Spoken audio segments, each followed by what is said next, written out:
Welcome to the Old Time Radio Superman Show. This is your host, Adam Graham. And I do apologize, this episode's coming to you a little bit late. We have had a very hectic time around the Graham household. So we're a little late, but we're going to do our best to be on time for the next few episodes here. As we get started, I really want to encourage you to check out Laser and Sword magazine, lasersword.adamsweb.us, for the best in new serial fiction. This is serial fiction we're listening to, and in the same spirit we continue on with Laser and Sword magazine.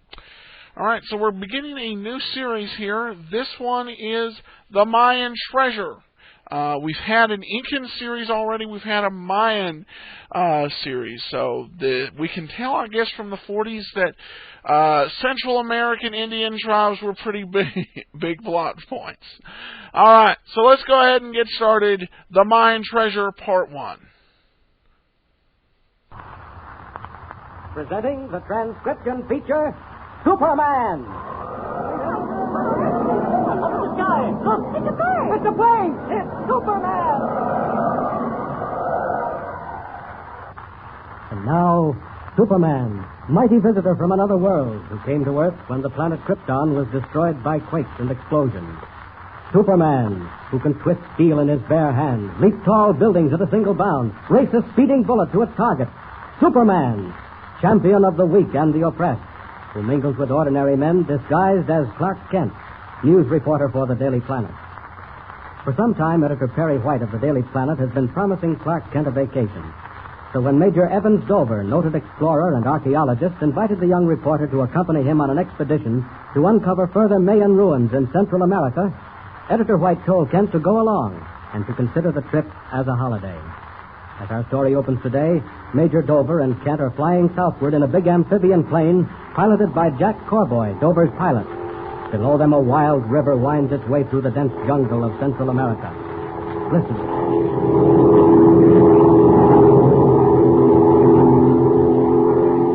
Well, Kent, we're pretty close to our destination. Hardly seems any time at all since we took off, Major. Now we're over Central America. That's right. All we have to do now is follow the course of that river below, and we'll come to the native village, where we make camp. How far is it, Jack? I seem to remember it's about 5 minutes flying time from that river bend directly below us, Major. Oh, then you've both been down here before. Yes. Corboy was with me my last trip. He's a seasoned explorer by now. I may be seasoned, but I'll never get over that creepy feeling I have when those natives suddenly appear out of nowhere beside you or behind you. Listen to him, Kent. He's been flying for 20 years, yet he still gets creepy feelings. I always know what my plane's going to do. That's more than you can say about those natives. No, sir, I don't trust any of them. Well, this time, Jack, you can spend most of your time with the ship. I've got Kent to help me now. I imagine it's pretty exciting, Major. Digging around among ruins thousands of years old. Yes, it is, Kent. You can uncover some mighty strange and amazing things.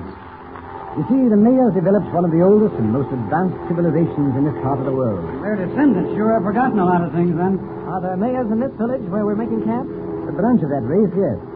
But as Cowboy hinted, they're not nearly as civilized as their ancestors were. As a matter of fact, they can be a pretty vicious lot. Hey, they're not cannibals, are they? Oh, no. I guess they used to be headhunters, but since white expeditions have been coming to this part of the country, they've tamed down a lot. In fact, some of the more intelligent of the natives speak a sort of broken English. But you've got to keep a sharp eye on them all the time, Mr. Kent. Do they object to explorers investigating the ruins, Major? No. Not as long as we keep away from their sacred temples. I see. As a matter of fact, they're rather interested in seeing what we dig up. But the minute you start monkeying around with their pet gods and goddesses, look out. I imagine, then, that you don't tackle any of the sacred temples, eh?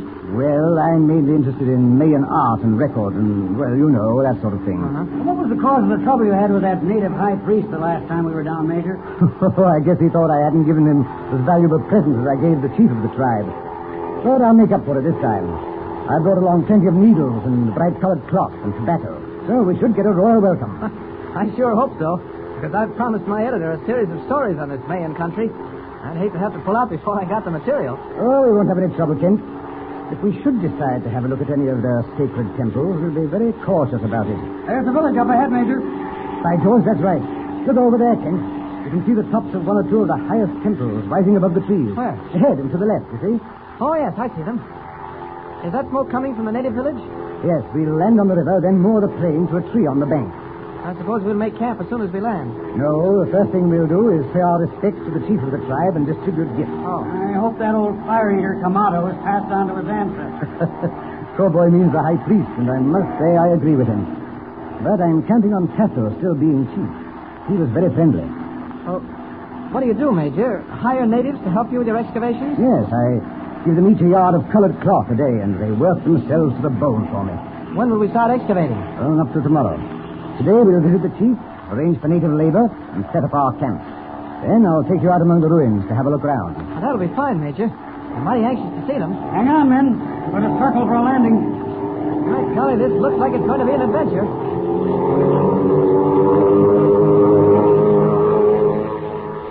Late that same afternoon, as the orange disk of a blazing sun meets the horizon, Kent and Major Dover make their way along a narrow jungle path to the Mayan ruins near the native village. Oh, careful, Kent. Those vines will trip you up if you don't watch your step. Oh, this is really a jungle we're traveling through, Major. I never saw such dense underbrush. Yes. And the trees, why, you can't even see the sky. Well, we'll be out of it and among the ruins in a little while. Say, that high priest seemed pretty unfriendly, didn't he? Yes. I'm sure if Kamado had his way, we wouldn't have received any native help at all. Look, I might as well warn you now, Kent. We'll have to watch out for that high priest, Kamado. He's evidently got it in for me. I'll watch him carefully, Major. Now, look ahead of you, boy. Oh, what a sight. There you are, Kent. You're looking at the ancient Mayan city of Apakapo. Good heavens, I had no idea it would be like this. And say, some of those buildings don't look like ruins at all. That's right. Perfect state of preservation. Look at that temple over there to your right. Oh, Major, that thing must be at least 100 feet high. That's the Temple of Warriors. Come on, we'll get a better look at it. You mean to say that's been excavated? Well, not entirely. You see, it was built on a sort of pyramid, the top of which has been cut off. Oh, one building built on another, eh? Yes. It's the buildings underneath that we scientists are interested in now. Uh-huh. Here. Yeah, if you look closely, you can see some of the Mayan inscriptions. Oh. There's the serpent symbol, and there's a... Major Dover, look out! Dover! Major Dover! Oh, he's out. Completely out. I guess I shoved him too hard. He must have hit his head against the temple. But that huge stone didn't fall by accident. And there's another! There must be somebody on top of this temple who's deliberately trying to kill us. I think it's time Superman took a hand. Dover will be unconscious long enough for me to investigate at the top of the temple. Up, and away! Yeah, that's the nature of the roof. He's getting set to roll another stone down. Ah, he sees me. Too late, my friend. Down to the roof. Down. Here, you. Don't try to run away. Oh, you want to fight, do you? All right, how's this? Oh, no. You don't get away. I want to talk to you. No, great white bird. No harm. I won't hurt you if you talk. Why did you try to kill us? Who told you to push those stones down on us? Kimano say, kill. The high priest, eh? Why does he want us killed? No tell. Oh, yes, you will, or I'll... No, Kimano. What about Kamado? Kimano say, you come take Goddess Ashta. Kimano say, Goddess Ashta is... Poison dart. It killed him instantly. Poor devil, he was just about to tell me something important. Well, we'll go after that dart thrower. Oh, that's Major Dover. He's come to. No time now to catch that dart thrower. I've got to get back before Dover sees me. Down the other side of the temple. Down. Kent, where are you? Kent. Here I am, Major Dover. Are you all right? What happened? Where have you been, Kent? Oh, there was a native on top of this temple hurling huge stones down on us. I saw the first one coming down, and I shoved you aside just in time. But as you fell, you struck your head on the temple wall, and it knocked you out. You say a native hurled stones down on us? Yes, deliberately. Well, how do you know? Well, I saw him. I ran around to the other side of the temple and caught him just as he came out. Could you get anything out of him? Yes, I made him talk. What did he say? He babbled something about the high priest ordering him to kill us. So Kamado does know. Kamado? Knows what, Major? Huh? Oh, nothing. Where is the native? Well, he was killed as I was talking to him, poor fellow. A poison dart came out of nowhere and got him in the back. Yes, we've got to look out for things like that. The natives have a sort of a stick called a husha, which they can throw poison darts with amazing accuracy. Yes. Major Dover, Why should the high priest want to kill us? Well, I haven't any idea, but we appear to be in serious danger, Kent. What danger? From what? We haven't done anything. Well, that is, it puzzles me, too. Major, who or what is the goddess Ashta? Goddess Ashta? Yes.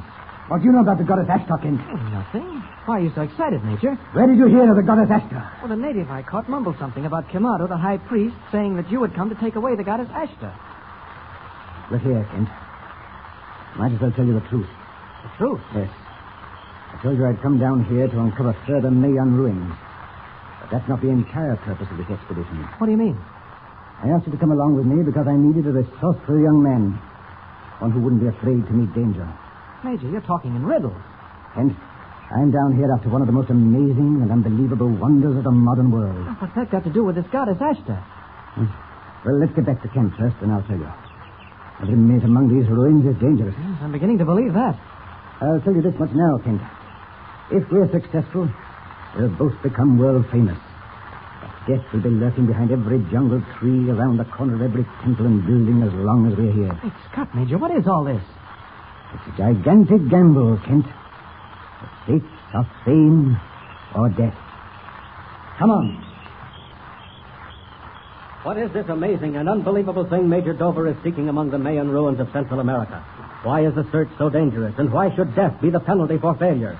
What lies ahead for Clark Kent? Tune in next time and follow this exciting story of perilous jungle adventure with Superman.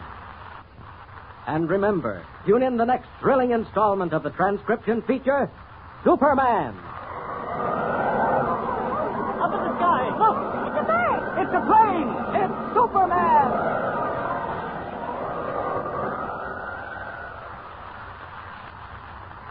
Superman is a copyrighted feature appearing in Action Comics magazine. All right, welcome back. A few points here. I loved how nonchalant Major was on the plane. You know, particularly when he was talking, you know, it was like, yeah, I give them each a yard of cloth a day and they work themselves to the bone for me. I exploit them shamelessly, don't you know? And of course, the stakes are always big. I thought it was funny, kind of at the end. They were like, "Why will the stakes be death?" Well, because that's the stakes. That's what makes it exciting. If he said, "Kent, it's either fame or a very uncomfortable rash," I don't think we'd want to find out what happens next. But with that whole death thing, I can hardly wait till next Sunday's episode rolls around and we find out what's going to happen and what's up with this Mayan treasure and get some of these mysteries a little bit more unraveled. And I do like in this episode, though, really there is, you know, usually it's pretty clear that whoever Clark Kent happens to be accompanying is the good guy. This time I think it's pretty vague. He doesn't even know, I think, who the good guy is. And the final thing I really loved in this episode is that basically we gather from on the plane that he's going to be writing a series of articles about the region he's traveling to, but Perry White said he could count it as a holiday. You just love those 1940 employment practices. Hey, it's the Great Depression still going on here. You going to find another job out there? So this was definitely a working vacation. All right. So all that aside, can hardly wait till Sunday. We will see you then. For now, lasersword.adamsweb.us. Email me, adam@adamsweb.us. And please cast your vote for us at podcastalley.com. For now, this is Adam Graham signing off.